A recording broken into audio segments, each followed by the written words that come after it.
VIII and was one of England's greatest monarchs. We all know about her accomplishments as a ruler, but what about the stuff they don't teach you in school? Imagine my surprise when I started digging into the Virgin Queen's life story and found out that she cussed like a sailor. Fun fact number 1. She was nearly executed by her older sister. When Elizabeth's younger brother, Edward VI, suddenly died in 1553, no one knew who'd be next on the throne. Both Elizabeth and her half-sister Mary had supporters, so when Mary finally took the throne, rebellions started popping up left and right.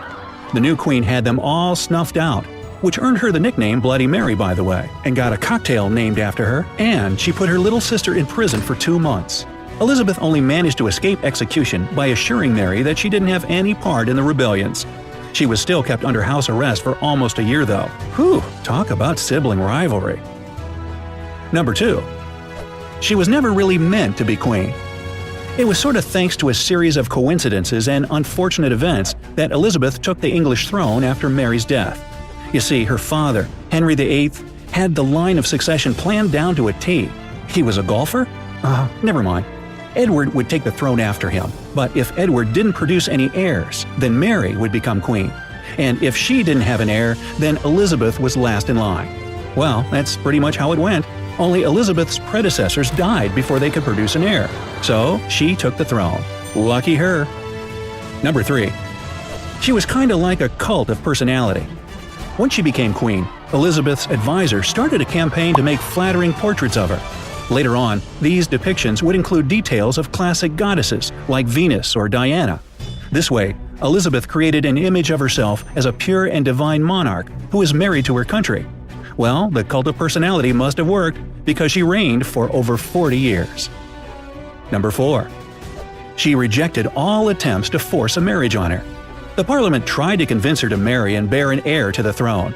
Her father, King Henry VIII, had been obsessed with having a son to succeed him, so that the line of Tudors wouldn't end with him. Elizabeth, however, was adamant that she wouldn't marry any man in her lifetime, and she stood her ground. After all, she was a dedicated leader married to her country, right? 5. She had her fair share of affairs. She might have been symbolically married to her country, but she supposedly did have some secret lovers. Being the Virgin Queen didn't prevent Elizabeth from becoming the subject of all kinds of rumors. One of the most viable was that she was in love with her lifelong friend Robert Dudley. Oh, Dudley. She turned down proposals from kings and dukes, only to see her love marry another woman in the end.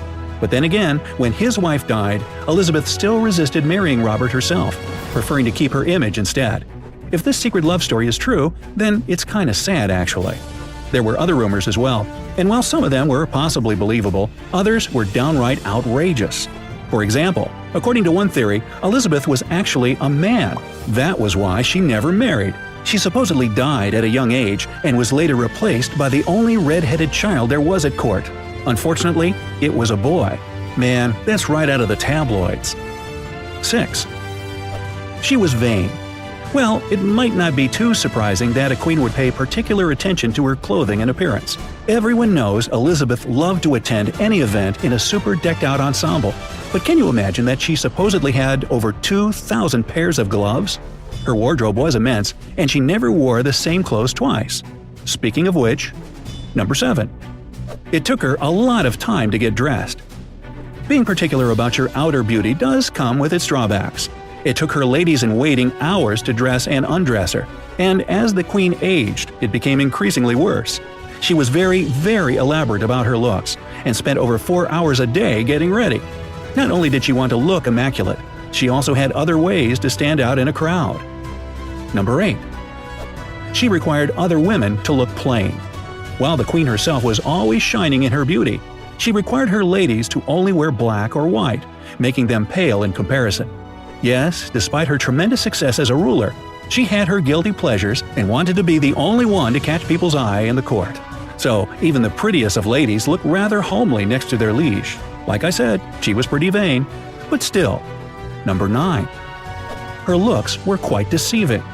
Nobody would have guessed it, but under all that gorgeous style and makeup, there was a woman who wasn't the most striking beauty. When she was young, she was gorgeous. But after a bout of smallpox, Elizabeth was left with facial scars and hair loss. She was never one for defeat, though, So she kept up the desirable image even in her later years with the help of wigs and white makeup. Sadly, all the stuff she put on her head and face did even more damage to her skin than age could. Number 10. She had a sweet tooth. At the time of Elizabeth's reign, sugary stuff was pretty expensive and reserved mostly for the upper class. Well, she used her position as the queen to the fullest in that respect. Everyone close to her knew how she loved desserts, which, by the way, also contributed to her deteriorating looks. By the end of her life, her remaining teeth were black and rotten, which is why, if she ever smiled, she did so only with her lips. Boy, if that isn't a big hint to brush and floss after meals, then I don't know what is. Number 11. She admired her mother. Despite the fact that her mom, Anne Boleyn, had been executed, Elizabeth loved her dearly, albeit secretly.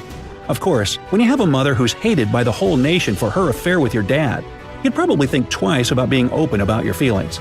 But Elizabeth did have subtle ways of showing her affection for her mom, like by wearing her mother's jewelry that had been passed on to her. Actually, she's pretty famous for her love of initial pendants, and a lot of her favorites contained her mother's initials.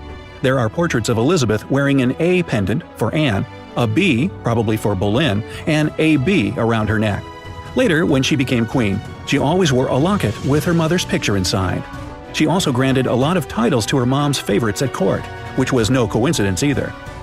Number 12. She cussed like a sailor. Yes, she was the Virgin Queen. She was the good Queen Bess.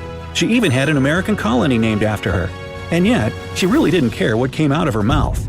Henry VIII was notorious for his love of profanity, and Elizabeth probably picked it up from him.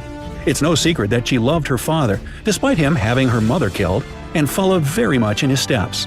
So, should we really be surprised that the Queen had the same potty mouth as her dad? Plus, you probably can't effectively rule a country for several decades and defeat the Spanish Armada with soft words and courtesies. Well, there you have it. So Brightsiders, can you tell me anything else about Elizabeth I that few people know? Sound off in the comments below. If you learned something new from this video, then give it a thumbs up, share it with your friends, and click subscribe to stay on the bright side of life.